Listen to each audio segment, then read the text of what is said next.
Good morning, Mr. Bennett. How are you? I'm doing very well, Mr. Stoiber.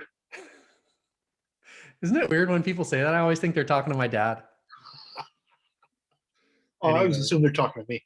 yeah, exactly. So, Rob Bennett, you were one of the first people I met when I moved to Victoria 6, 7 years ago. I met you through Andrew Duffy. Enough said about that. But we managed to stay friends despite Andrew Duffy. Right. Um, Andrew Duffy's a great guy. Anyway, but you were at Viatech, and I remember you took me under your wing because I thought I was moving to Victoria and I thought it was the land of the undead. And you said, no, you got to check this out. Viatech is really cool. It is an incubator accelerator, and it's a crazy fun place. And I loved it because it felt like an ad agency back in the 1980s and 90s. Just a whole bunch of people running very excitedly into walls and bumping off things and starting again. And everybody was just so freaking keen. It was, everybody's so happy. And then I also found Viatech was a special place because you walk in and you go, where am I? This is the coolest place. First thing, you walk in and it's right downtown, and it's a ground floor entrance with a sliding door and a huge metal steampunk rocket in the window. And it's got a big neon sign outside, like it's a movie theater. And you go, where am I? And you walk in and you got all this seating that you annexed out of the Fairmont Hotel, the old British hotel. And it's all these overstuffed chairs, like from the Bengal Lounge. And it's a cool place. And there was parties going on all the time, and happenings and smart people, and everybody was so nice. It felt like the Pirates versus the Navy. We're all hanging out in one place and everybody's sticking up for each other.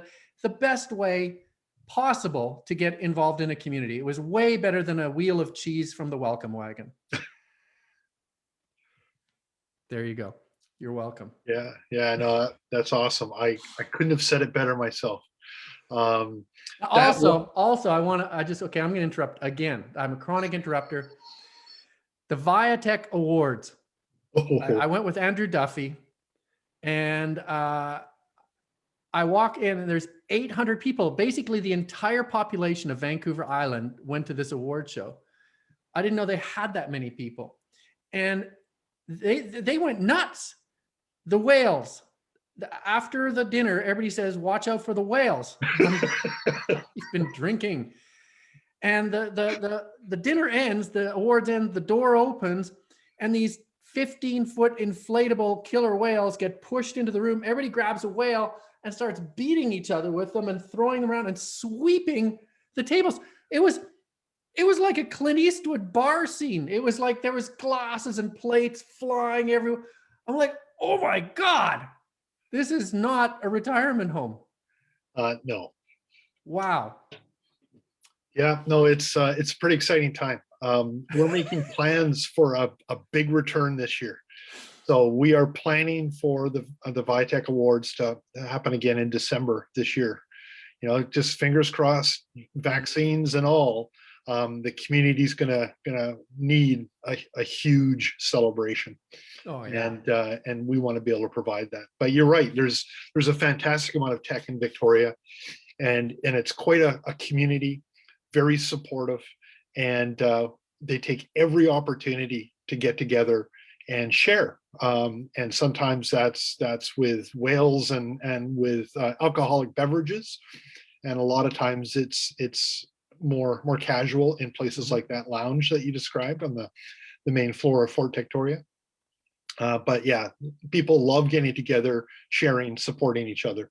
Yeah, it's amazing. I've also, the way you can approach people at Fort Victoria. That's the sort of the ground floor. That's the name of the place where Viatech lives, and because I mean, Fort Victoria is the coolest name anyway. But there's a little side note for anybody not from Victoria. Fort Street is where Viatech is located, and it's basically ground zero.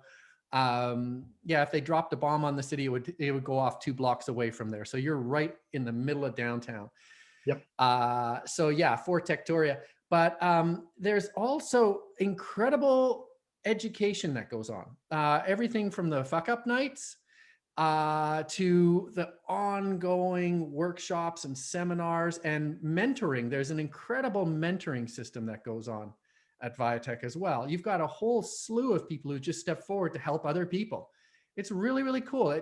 For somebody who saw advertising sort of go slow into a slow decline, where the big holding companies bought up all the other companies, and like vampires stick their teeth in the neck and the thing just gets bled dry. And then you arrive on the entrepreneur scene and you're like, this is where it's at. No wonder all the ad guys are leaving. They're going to do their own cool stuff.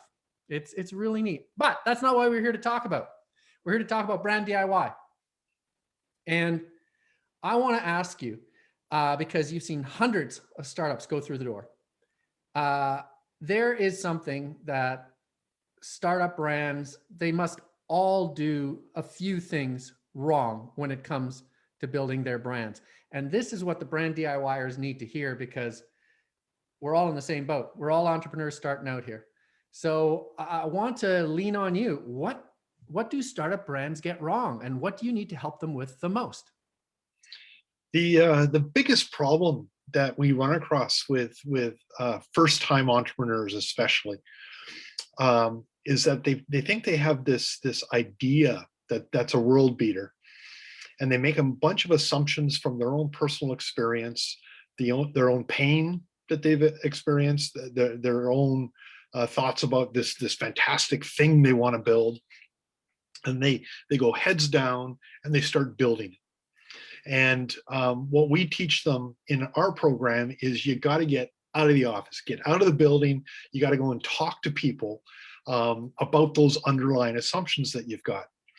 And they're reticent to do that, either because they're introverts and they don't really feel comfortable talking to others, or they're afraid someone's going to steal an idea, or they're just not aware that that's something that you need to do.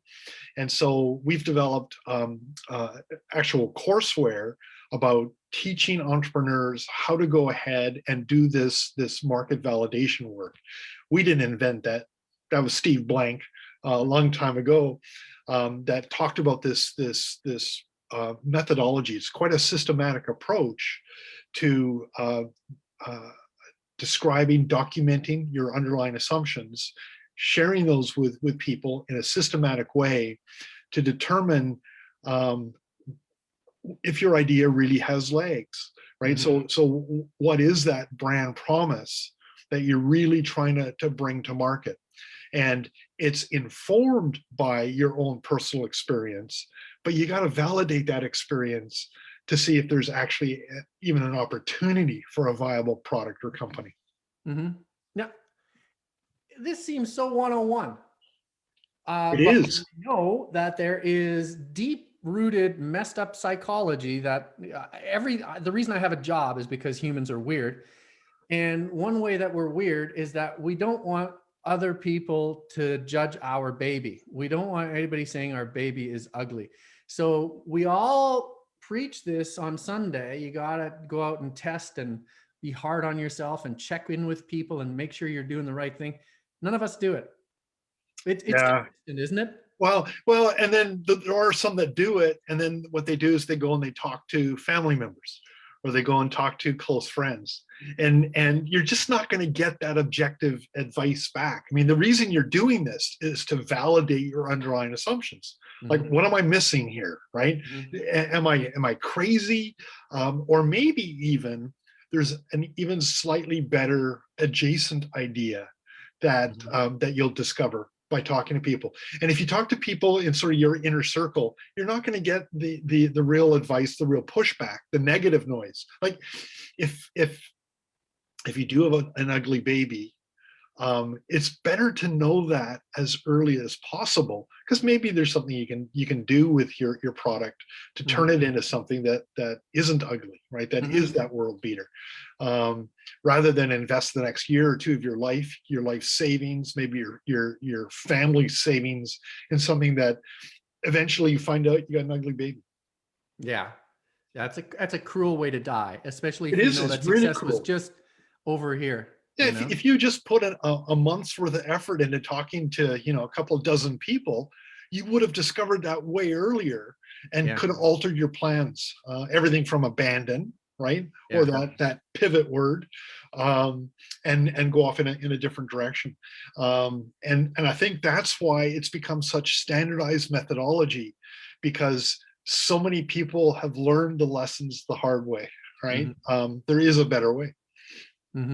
Now, I asked you before we jumped on the call, is this getting worse because we are living in a time where everybody corresponds via screen and everybody's got their headphones on all the time? So it's even more terrifying for a young entrepreneur to go out and talk to somebody like a real human face to face. And you said that's probably not the case. No, I think the bigger problem is that we're all in our own bubbles. And for a lot of different reasons. And I think you got to make sure that you're not getting caught in a bubble. I think access to people, access to potential customers in your target segment has never been easier. It's never been more democratized, because we all have to do it via Zoom or Teams or GoToMeeting or whatever your Google Hangout. So it's never been easier. That said, human psychology is still human psychology, and so introverts are still introverts. And it's possible that younger generations don't have the sort of social skills that older generations have. So that's a possibility too. But I don't think there's anything inherent about the COVID situation or anything that's causing more of a problem. And because this is such standardized methodology, I think most entrepreneurs that either talk to an accelerator or incubator or talk to someone who's gone through one find out this is the way to do it. So consequently, a lot of the training is about, so how will I, as an entrepreneur, actually go about doing it? How do I create my script? What are the sort of questions I need to be asking? Walk me through the process. So I don't think it's worse. I actually think people are more open and receptive, but it's still just as awkward as it's ever been. It's really weird because I just had this idea while I was listening to you. And okay, say that some of the people who are listening to this aren't fresh out of the garage. They've got a relatively established business, might be successful, might not be. I'm looking at my own business. I'm almost thinking, it's almost like couples therapy if you're just sort of surviving in a relationship versus if you're thriving in a relationship. There are some fairly fundamental things that you just exercise. You just got to flex your muscles a little bit, your relationship muscles, just to make things work well. And I wonder, is there anything out there that an existing business could go through, almost like a tune-up, where you go through an accelerator or an incubator type program, but it's almost like you're just vetting the course. You're, like you do at university, you don't get credit, but you can vet the course and you go, oh, I never did that. I never figured out how to put an accounting system together. I never figured out if my product was actually right. Do people do that? Is that a thing? Or do they all assume that once you're out of the gate, you're fine? I think, again, human nature is, once I've done it, tick, right? Yeah. I don't ever have to return to that again. And part of the Steve Blank philosophy is this is ongoing. It never stops, because the customer environment is never static, right? It's always changing.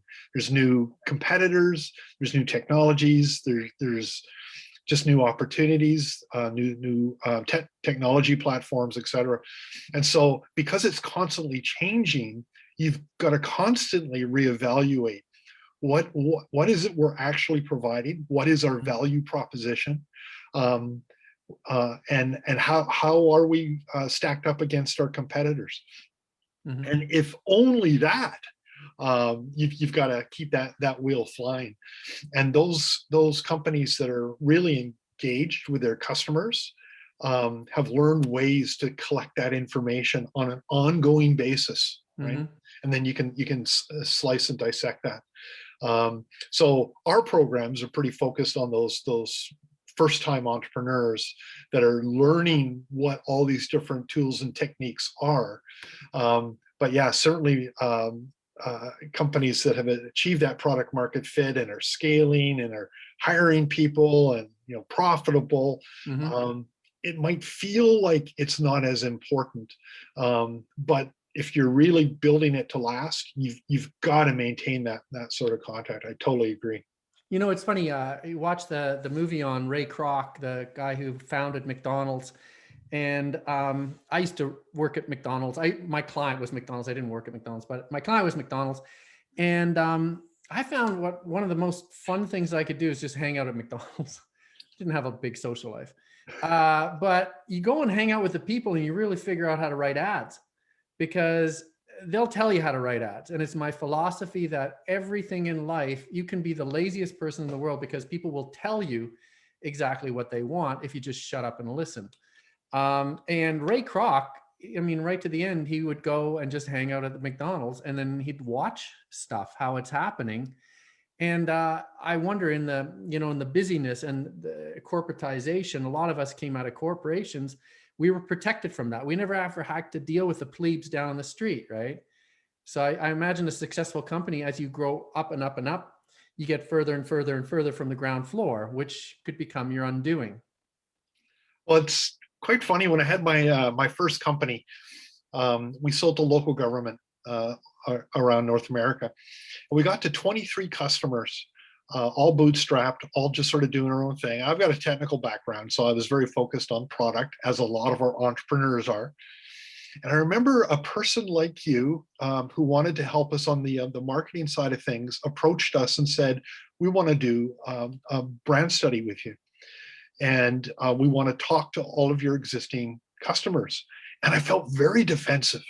It took me 10 years to build up those 23 customers, and I didn't want anyone going in there and wrecking my reputation, company's reputation.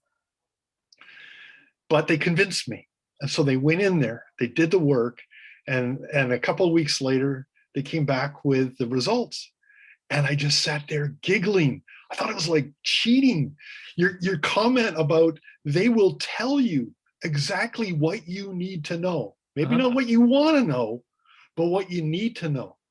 And the whole point, if you've got happy customers, is what is it about them that will get you another set of happy customers, right? And they told us, and I'll just never forget that feeling of thinking it's almost like cheating. Yeah. You don't have to figure this out yourself. Go talk to them, and they will tell you everything you need to know. And so becoming comfortable with that process. And like I say, I have felt the pain. I understand why people are reticent to go and talk to customers. Oh yeah. It's awful. I just went through it the other night. My wife, we were in a difficult situation with one of my clients, where we're growing the team, and one of the team members, there's a bit of back and forth. And, with one of the folks that I was core on this project with, we were back and forthing, and I go to my wife and I said, "Look at what this guy wrote. And what do you think?" And she knows that we're great friends already, but what do you think? And she goes, "He's right, And you're like, oh, he's right. So, but you click into a different gear and you go, okay, assuming now that he's right, now what? And then the second time you hear down the road, another project, he's right or she's right, it gets a little easier. It doesn't hurt as much. And you go, exactly. It clicked a new bit of imagination on. But yeah, I get this. If I had a nickel for every time an entrepreneur came up to me and said, "All right, we're going to build this brand. What should we be selling? We're all worried. What should we call it?" And I said, "You don't have to know anything. I'm going to go out there and talk to people, and they're going to tell me exactly what you should be called, what you should look like, where you should be on a shelf. They'll tell me everything. They won't even know they're telling me. And then we'll take what they told us, we'll build it, we'll show it to them, and they'll think that we're rocket scientists because they had no idea that they were telling us all this stuff." Right. And if you're actually talking to existing customers, guess what? They actually want to help you, right? That there's a feeling of ownership that they have in the relationship they have with you. and they want to see you successful so that you can continue to sell your products and services. So, so it works, but they never teach you that in computer science, right? No. Because it's all about the different languages and development platforms, and so someone has to describe this for them. They have to describe what the process is, what the advantages are, and so that's a lot of what we end up doing. Yeah. Now, companies that you've seen doing this well, you've got a lot of companies going through Techtoria. You have seen some companies do this and come up with some pretty incredible ideas. Do you have any sort of anecdotes of companies that come to mind? Maybe not, because there's so many of them. There are quite a few. One of my personal favorites is Flightographer. Nicole. Because Nicole totally understands what we're talking about and did from the beginning. She used to have a public relations role with Microsoft. And so she understands how important it was to communicate with customers and collect feedback from customers. And so she, from the very beginning, designed her company with that in mind. And they organize travel photography for people and just amazing experiences. And of course, because it's photography, it lends itself well on the marketing side with social media marketing, because it's just beautiful works of art that are created with these things. But she really understands how to communicate with customer and how to position herself with all the various partnerships she has around the world. So I've always been impressed with how well she executed on that perspective. So many of the entrepreneurs we have locally are fantastic technical people, and they come up with really solid computer technology, but then getting it into market, the actual commercialization process is more difficult for them. So Nicole did and continues to do a fantastic job with Flightographer. You know, it's interesting because she just did it again, right? Have you seen what she's introduced now? No. It's amazing, because I talked to her when COVID hit and she was just dying, because nobody's going anywhere. So who are you going to shoot? And then I remember I talked to her and I said, well, what about the whole idea of you families who are displaced, you send each other family stuff, but that was kind of a popcorn fart idea. Now, just a little while ago, I see this thing in my email box. They've gone into shooting corporate portraits. So, but oh my God, it's those shitty portraits. You've got the potted plant, the light in the background, the guy sitting there like this, with the guy, or the lady with the little Princess Diana thing. These look like you're National Geographic. They're really good.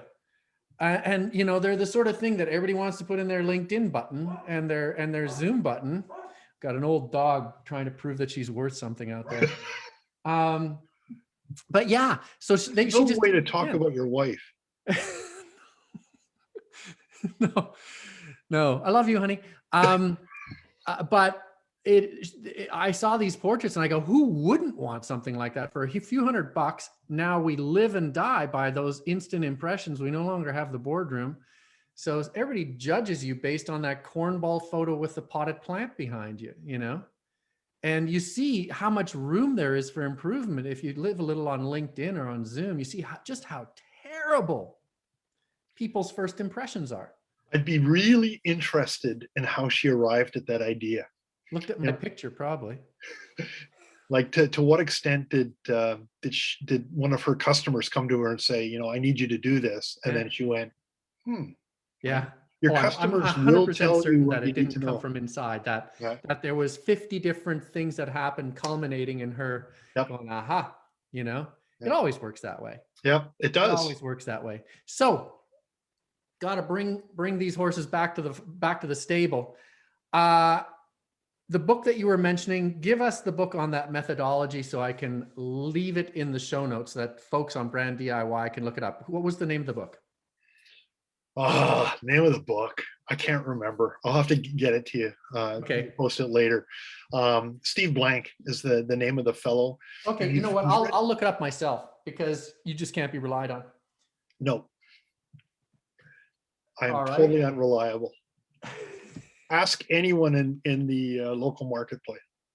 Okay. And so, yeah, so Steve Blank came up with this customer discovery, customer validation methodology. Actually, did a whole bunch of research in it, and so it is a known methodology where he for most companies in most target segments, 75 is the magic number of customers you need, or prospective customers you need to talk to validate your underlying assumptions, at which point you become the de facto expert in that industry. And so his research has shown that after you've had 75 of those validating conversations, you don't learn anything new, and you know everything there is to know. You can predict any question, you have all the answers. And when you're thinking about developing a new product or a new company, wouldn't you like to be in a position where you knew everything you needed to know before you started spending money on developing that product or service? And so that's what the customer discovery, customer validation is all about.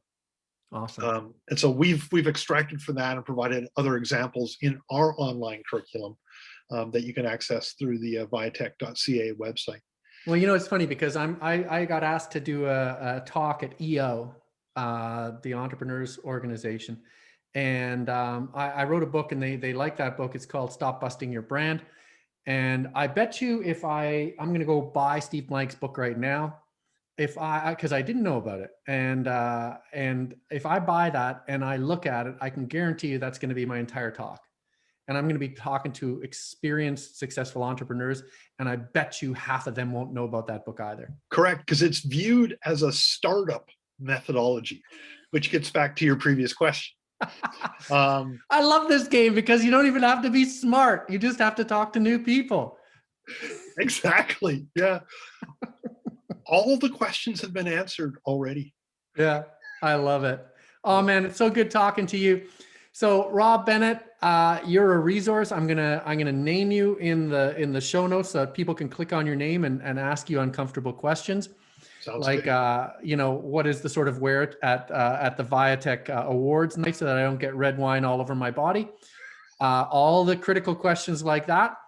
And I'm gonna list Steve Blank's book in there too. And I just want to reach out and say thank you so much. You're doing the Lord's work here. I love hanging out at Viatech. I think it's one of the best things about moving to Victoria. And you guys have been so nice to me, and you've introduced me to so many cool people. So thanks again. Thank you so much, Mark. You're making a huge difference. I'm doing the Lord's work, really. Absolutely. And so, yeah, go spread the word. You got to talk to my wife when I start getting like this. She'll set you straight. I'll talk to you later. Thank you very much, Mark. Bye. Bye-bye.